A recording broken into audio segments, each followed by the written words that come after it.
Hello friends, foster കേരളയുടെ പുതിയൊരു അധ്യായത്തിലേക്ക് ഏവർക്കും സ്വാഗതം. നമ്മളൊരു വീട് വയ്ക്കുമ്പോൾ പ്രധാനമായിട്ട് നോക്കുന്ന ഒരു കാര്യമാണ് ക്രോസ് വെന്റിലേഷൻ അഥവാ വീടിനുള്ളിലേക്കുള്ള വായു സഞ്ചാരത്തിൻ്റെ കാര്യങ്ങളെക്കുറിച്ച്. അപ്പോൾ വീടിനുള്ളിലേക്ക് എങ്ങനെയൊക്കെയാണ് വായു സഞ്ചാരം ഉണ്ടാകുന്നത് എന്നുള്ളൊരു പ്രധാന പ്രശ്നം നമ്മൾ മനസ്സിലാക്കേണ്ടതുണ്ട്. ഒരു വീടിൻ്റെ പ്രധാനമായിട്ട് വരുന്നതെന്ന് പറഞ്ഞാൽ വാതിലുകളിലൂടെയും ജനലുകളിലൂടെയുമാണ് പ്രധാനമായിട്ട് വായു സഞ്ചാരം സംഭവിക്കുന്നത്. അപ്പോൾ വായു സഞ്ചാരം സംഭവിക്കണമെങ്കിൽ നമുക്ക് ആവശ്യത്തിനുള്ള വെന്റിലേഷൻ നമ്മൾ നൽകിയിരിക്കണം. അപ്പോൾ അതിൻ്റെ ഒരു പ്രധാന പൊസിഷനുകളാണ് നമ്മൾ ഈ വീഡിയോയിലൂടെ പങ്കുവയ്ക്കുന്നത്. നമ്മുടെ ഭൂമിയിൽ വായു സഞ്ചാരം അഥവാ കാറ്റിൻ്റെ ദിശ അനുസരിച്ചിട്ട് നമ്മുടെ ഓരോ സ്ഥലങ്ങളിലും എങ്ങനെയൊക്കെ ആയിരിക്കണം വെന്റിലേഷൻ, എങ്ങനെയൊക്കെ കൊടുത്താൽ അത് മാക്സിമം നമുക്ക് യൂട്ടിലൈസ് ചെയ്യാൻ പറ്റും എന്നുള്ള കാര്യങ്ങൾ നമ്മൾ ആദ്യം അറിഞ്ഞിരുന്നാൽ മാത്രമേ നമുക്കിതിൻ്റെ വെന്റിലേഷൻ എങ്ങനെ സെറ്റ് ചെയ്യണം എന്ന് നമുക്ക് മനസ്സിലാവുള്ളൂ. ലോകത്ത് പല സ്ഥലങ്ങളിലും ഈ കാറ്റിൻ്റെ ദിശകളെ അറിയുന്നതിന് പല കാര്യങ്ങളും നമ്മൾ സെറ്റ് ചെയ്ത് ചെക്ക് ചെയ്യാറുണ്ട്.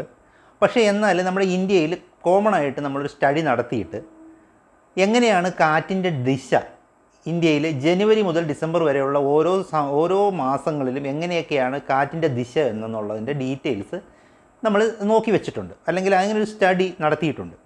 ആ സ്റ്റഡിയുടെ പ്രധാന കാര്യം എന്ന് പറയുന്നത് ഓരോ മാസവും ഏതെല്ലാം ഡയറക്ഷനിൽ കൂടെയാണ് കാറ്റ് വരുന്നത് എന്ന് നമുക്ക് മനസ്സിലാക്കിയിട്ട് ആ ഡയറക്ഷനുകൾ മാത്രം കോൺസെൻട്രേറ്റ് ചെയ്ത് കൂടുതൽ വെന്റിലേഷനുകൾ നൽകുക എന്നതായിരുന്നു പ്രധാന ആവശ്യം.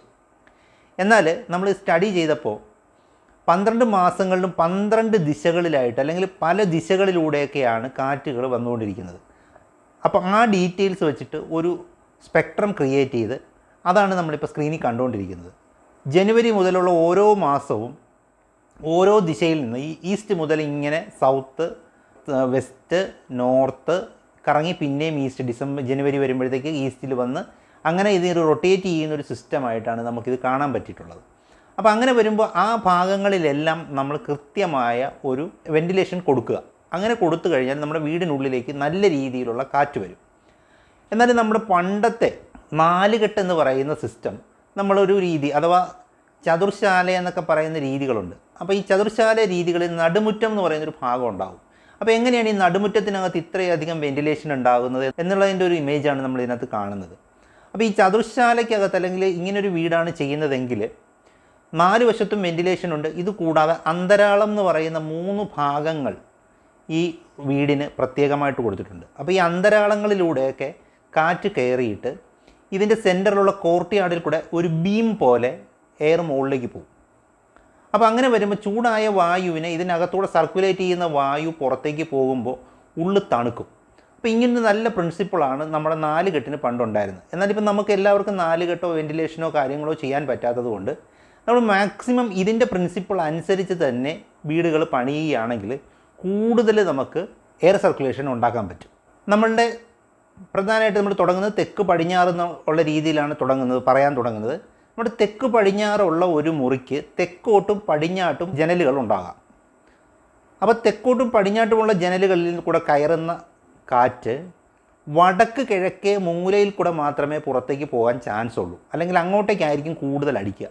അപ്പോൾ ആ ഭാഗത്ത് നമ്മൾ ഡോറ് കൊടുത്താൽ ആ ഡോറിൽ കൂടെ നമുക്ക് ഈ എയറിനെ പുറത്തേക്ക് കൊണ്ടുവന്ന് നമ്മുടെ റൂമിനകത്തേക്ക് അല്ലെങ്കിൽ നമ്മുടെ ബാക്കിയുള്ള ബിൽഡിങ്ങുകളൊക്കകത്തേക്ക് കൊണ്ടുവരാൻ പറ്റും. ഈ പടത്തിൽ കാണുന്നത് അങ്ങനെയാണ്.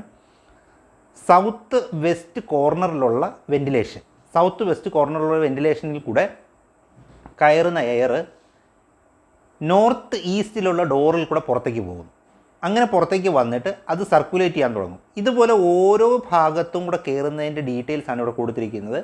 ഇപ്പോൾ അതുപോലെ തന്നെ നോർത്ത് വെസ്റ്റിലുള്ള ഒരു റൂമിൻ്റെ നോർത്ത് സൈഡിലും വെസ്റ്റ് സൈഡിലുള്ള വെന്റിലേഷനിൽ കൂടെ കയറുന്ന എയർ അതിൻ്റെ സൗത്ത് ഈസ്റ്റിലെ വാതിലിൽ കൂടെയാണ് പുറത്തേക്ക് ഇറങ്ങാൻ ചാൻസ് കൂടുതൽ. അങ്ങോട്ടാണ് കൂടുതൽ പ്രഷർ വരുന്നത്. അപ്പോൾ ആ പ്രഷർ വരുന്ന ഭാഗത്ത് നമ്മളൊരു വാതിൽ വെച്ച് കൊടുത്തു കഴിഞ്ഞാൽ നമുക്ക് അവിടെ കൂടെ പുറത്തേക്ക് ഔട്ട് കിട്ടും. അപ്പോൾ ഈ സിസ്റ്റത്തിലാണ് നമ്മൾ ശരിക്കും പറഞ്ഞു കഴിഞ്ഞാൽ ഓരോ സ്ഥലങ്ങളിലും ഈ ഡോറിൻ്റെയും വിൻഡോസിൻ്റെയും പൊസിഷൻ ചെയ്യേണ്ടത്.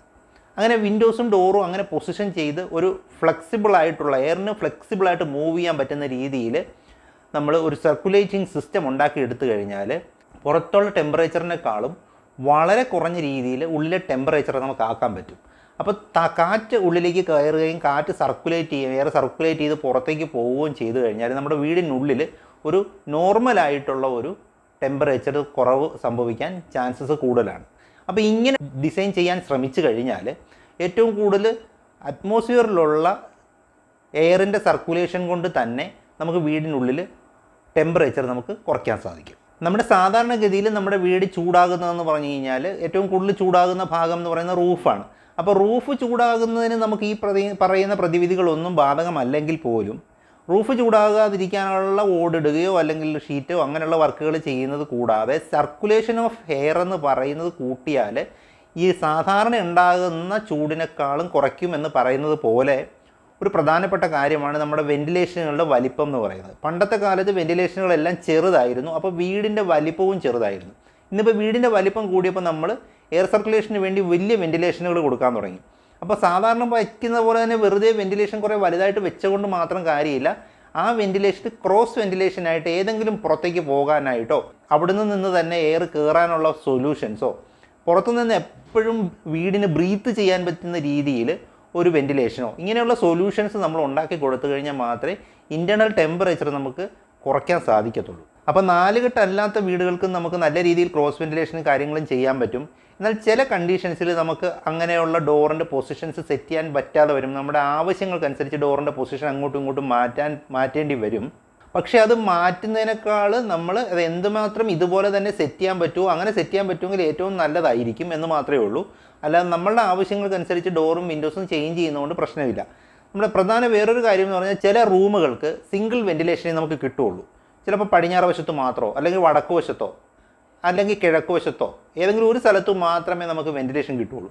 അങ്ങനെ വരുമ്പോഴുണ്ടാകുന്നൊരു പ്രധാന പ്രശ്നം ചില സമയങ്ങളിൽ അതിനകത്ത് ചൂട് കൂടുതലായിരിക്കും. കാര്യം എന്ന് പറഞ്ഞു കഴിഞ്ഞാൽ അതിൻ്റെ ഓപ്പോസിറ്റ് ഡയറക്ഷനിൽ വരുന്ന കാറ്റിനെ നമുക്ക് കളക്ട് ചെയ്യാൻ പറ്റാതെ വരും.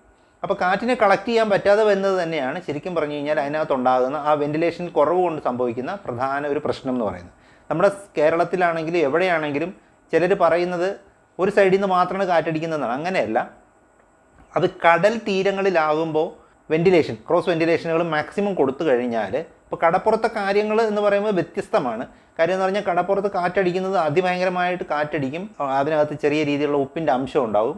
അപ്പോൾ അതൊക്കെ കൊണ്ട് നമ്മൾ എന്ത് സംഭവിക്കും, ആ പടിഞ്ഞാറ് നിന്ന് അടിക്കുന്ന കാറ്റെന്ന് പറയുന്നത് കിഴക്കോട്ട് ക്രോസ് ചെയ്ത് പോകാനായിട്ട് കിഴക്ക് വശത്ത് ഓപ്പണിങ്സും കൊടുക്കണം. തിരിച്ച് രാത്രി സമയങ്ങളിൽ ഓപ്പോസിറ്റായിട്ട് കാറ്റടിക്കുമെന്നാണ് പറയുന്നത്. അപ്പോൾ തിരിച്ചും നമ്മൾ അങ്ങോട്ടേക്കുള്ള ഓപ്പണിങ്സും കറക്റ്റ് ചെയ്തിടണം. തെക്ക് വടക്ക് കാറ്റടിക്കുന്നത് വളരെ കുറവായിരിക്കും, പറയാൻ പറ്റില്ല, പക്ഷേ അടിക്കാൻ ചാൻസസ് ഉണ്ട്. കാര്യം എന്ന് പറഞ്ഞു കഴിഞ്ഞാൽ അത് നമ്മുടെ ഓരോരോ സ്ഥലങ്ങളുടെ അനുസരിച്ച് മാറിക്കൊണ്ടിരിക്കും. അപ്പോൾ ഈ ഓരോ സ്ഥലങ്ങളിലനുസരിച്ച് മാറിയാലും നമ്മൾ ഏത് വശത്ത് നിന്ന് കാറ്റ് വന്നാലും അതെല്ലാം നമ്മുടെ വീടിനുള്ളിൽ കൂടെ കയറി പുറത്തേക്ക് പോകാനായിട്ടൊരു സൊല്യൂഷൻ ഉണ്ടാക്കി വെക്കുക എന്നുള്ളതാണ് ക്രോസ് വെന്റിലേഷൻ കൊണ്ട് നമ്മൾ ഉദ്ദേശിക്കുന്നത്.